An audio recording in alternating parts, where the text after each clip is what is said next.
Le Seigneur soit avec vous. Et avec ton esprit.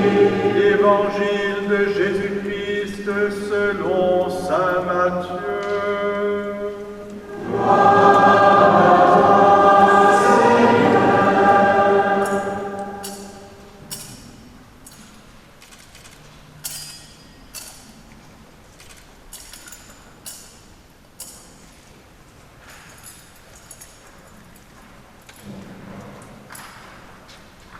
Au chapitre 11e, en ce temps-là, Jésus prit la parole et dit : Père, Seigneur du ciel et de la terre, je proclame ta louange. Ce que tu as caché aux sages et aux savants, tu l'as révélé aux tout petits. Oui, Père, tu l'as voulu ainsi dans ta bienveillance. Tout m'a été remis par mon Père, et personne ne connaît le Fils sinon le Père, et personne ne connaît le Père sinon le Fils, et celui à qui le Fils veut le révéler. Venez à moi, vous tous qui peinez sous le poids du fardeau, et moi je vous procurerai le repos. Prenez sur vous mon joug, devenez mes disciples, car je suis doux et humble de cœur, et vous trouverez le repos pour votre âme. Oui, mon joug est facile à porter et mon fardeau léger. Alléluia, Alléluia.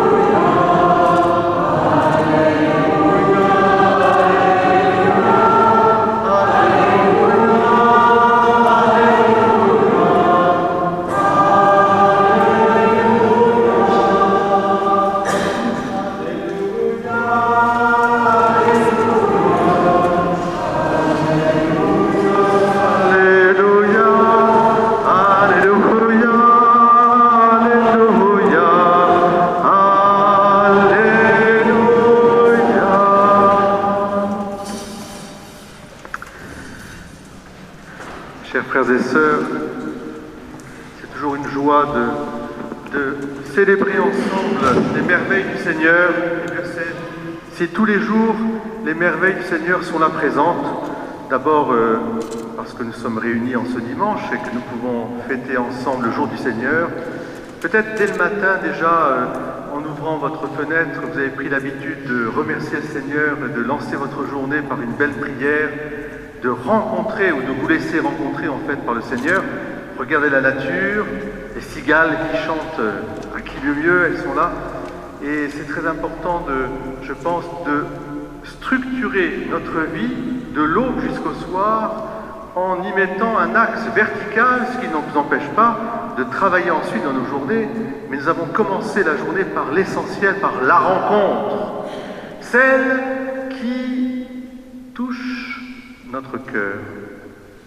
Venez, vous tous qui peinez sous le poids du fardeau, et je vous procurerai le repos. Quand Jésus dit cela, c'est pour nous dire combien Dieu aime tous les hommes, sans exception, et combien il est présent pour eux. Il est comme un père qui veille sur nous. Ce qui se passe, c'est que parfois nous sommes pris et happés par le quotidien, et on a l'impression que le Seigneur, il n'est pas là ou il est loin, mais en fait, il est toujours là, patient et je dirais respectueux, mais en disant « Hé, mon frère, ma sœur, mon enfant, est-ce que tu pourrais redresser un peu la tête? Regarde le ciel et les étoiles, regarde la nature, entends les cigales, regarde cette création déjà, regarde. Tout cela, c'est pas eux qui se sont faits, c'est moi qui ai fait. Et tout cela, ça a été fait aussi, toi mon frère, toi ma sœur, c'est moi qui t'ai fait. Et au fond de toi, il y a plus grand que toi. Regarde, laisse-toi toucher par cette miséricorde.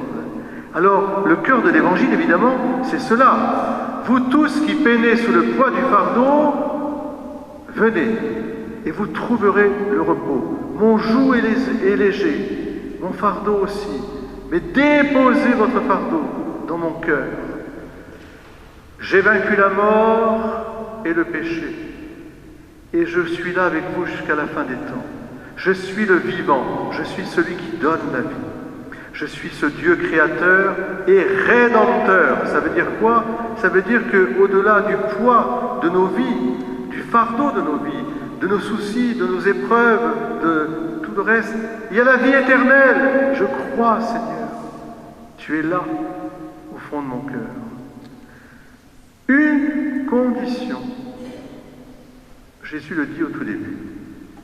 Je te rends grâce, Seigneur, parce que ce que tu as caché aux sages et aux savants, tu l'as révélé aux tout petits. Vous êtes des tout petits ici, je le vois bien. Même les plus grands, hein. Même moi, dans mon perchoir, je suis tout petit. Nous sommes des tout petits. C'est-à-dire, qu'est-ce que ça veut dire? Ça veut dire avec cette confiance, ce cœur pur, cette admiration, ce sens, je dirais, de la joie profonde. L'enfant est toujours dans cette joie profonde. Et ce renouvellement sans cesse d'une jeunesse qui ne finit pas, en fait. C'est ça la vie éternelle. Donc une condition, devenir petit. Et dans la première lecture, la prophétie qui annonce ce roi d'amour et de miséricorde, la miséricorde, dans la première lecture, on voit qu'on nous annonce le Messie. Et alors il arrive comment le Messie? Il arrive avec la belle Ferrari? Non, bah, j'aime bien les Ferrari aussi. Hein,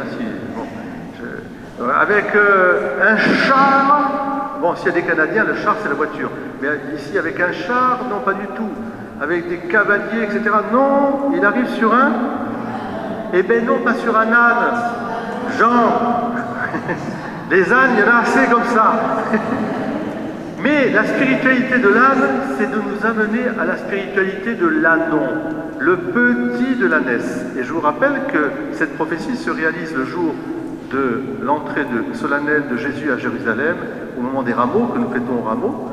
Quelques jours avant sa passion, Jésus dit à ses apôtres, allez chercher l'ânesse et son petit ânon pour réaliser la prophétie. Voilà que votre roi rentre à Jérusalem sur un petit ânon. Donc, il faut avoir la spiritualité du petit ânon. Tu es là, Louis, j'en suis sûr. Tu es un petit ânon, toi aussi. Hein? Et je suis sûr que chacune et chacun d'entre nous, pourquoi? Parce que pour pouvoir déposer notre fardeau, le poids de nos vies, avec, je dirais, cette difficulté parfois que nous sentons au plus profond de nous-mêmes, eh bien, il faut être tout petit. Il faut laisser Jésus venir à nous et, je dirais, monter quelque part sur nous comme il est monté sur le petit ânon. Et à ce moment-là, il dit, pourtant, hein, imaginez Jésus sur un petit ânon, le pauvre. On avait envie de dire, oh, le pauvre, il porte Jésus. Eh bien non, c'est Jésus qui nous porte.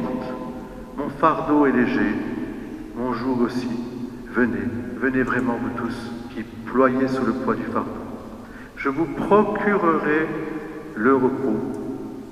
Pourquoi? Parce que je viens à votre rencontre.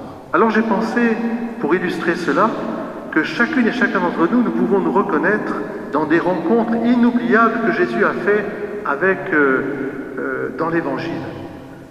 Pour moi, une première rencontre incroyable et inoubliable, c'est celle avec Pierre, André, Jacques et Jean.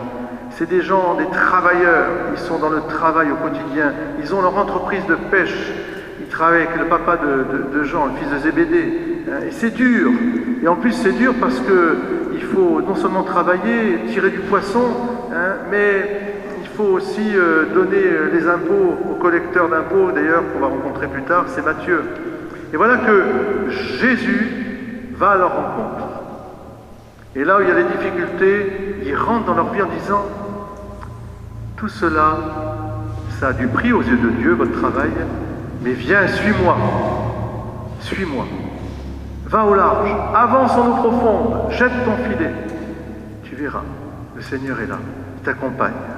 Il n'abandonne jamais aucun de ses enfants. L'autre rencontre qui nous bouleverse, évidemment, c'est Marie-Madeleine. Marie-Madeleine, incroyable. Elle a son fardeau. On peut l'unir avec la Samaritaine. Elle a son fardeau, elle veut tellement aimer et être aimée, elle n'arrive pas. Et voilà qu'elle vient, alors là, extraordinaire. Autant Pierre se met à genoux et lui déclare « Mon Seigneur, je suis qu'un pauvre pécheur ». Et Jésus le prend son fardeau. Autant Marie-Madeleine, elle ne dit rien, mais elle va au pied de Jésus, elle lui arrose avec ses larmes, ses pieds, elle essuie avec ses cheveux, ses pieds, et elle l'embrasse, et elle met du parfum. Elle verse son parfum précieux. Elle recommencera ce geste. Et là, son fardeau. Troisième exemple, le paralytique. Je suis paralysé dans ma vie, je n'avance plus, je suis écrasé par tant de choses. Et voilà que des amis qui vont descendre le paralytique sur le toit. Et qu'est-ce que dit Jésus? Il dit à ceux qui ont descendu le paralytique, puisque vous avez la foi, il s'adresse au paralysé, il dit « Confiance, tes péchés te sont pardonnés. » Alors là, et pour que vous croyiez que j'ai le pouvoir de relever les péchés des hommes, je te le dis, prends ton grabat, lève-toi, marche, va chez toi. Alors là, le fardeau, déposez votre fardeau. Et on pourrait prendre plein et plein d'exemples, mais ce sont les exemples d'aujourd'hui. D'aujourd'hui. Je pense à notre amie Gisèle, je pense à mon ami aussi Yves, qui était visité à Sainte-Catherine et qui a accueilli hier, avant-hier, les sacrements. Ça faisait tellement longtemps. Et quand il m'a vu arriver, il m'a dit « Tiens, vous avez une bonne tête ». Donc ça a commencé comme ça. Donc et j'ai dit « je viens de la part du Seigneur, de ta femme aussi, parce que… » Et donc, est-ce que vous voulez recevoir la visite du Seigneur? Ah ben oui. Et puis, il a reçu tous les sacrements. Il se prépare. Il a un cancer du pancréas. On le porte dans notre prière. Et puis tout à l'heure, à Gadagne, qu'est-ce que je vois? Un jeune, Arnaud, il veut être pompier professionnel. Il me dit, Père, je suis assisté à la messe, il a 18 ans, 19 ans. Je reviens à la messe, j'ai été baptisé, je connais rien, mais je suis touché et je veux être confirmé. Je veux avoir la foi, je veux vivre de cette foi. Et je lui dis, mais comment? Il me dit, mais je lis la parole de Dieu. Et ça a bouleversé mon cœur. J'ai besoin de sens dans ma vie. J'ai besoin de cet axe, voilà, vertical. La rencontre, aujourd'hui c'est cela. Apprenez de moi que je suis doux et humble de cœur. Vous tous qui peinez sous le poids du fardeau, venez, et je vous procurerai le repos. Alors nous, si nous sommes là dimanche, c'est que nous y croyons quand même. J'espère que vous y êtes. Est-ce que vous voulez bien être le petit anon aujourd'hui? Bien sûr, vous le voulez. Je pense à tous nos frères et sœurs qui sont là présents. Mais vous avez une responsabilité aussi auprès de ceux que vous rencontrez. Soyez des apôtres, c'est-à-dire non pas des gens qui vont écraser les autres, mais simplement de témoigner de votre libération intérieure, de votre paix intérieure, de votre joie profonde, au milieu de la vie de tous les jours. Parce que le Seigneur, il vient marcher à nos côtés. Et pour que nous ayons cette confiance, je veux m'arrêter là, bien sûr, sur un appel que je vais lancer maintenant.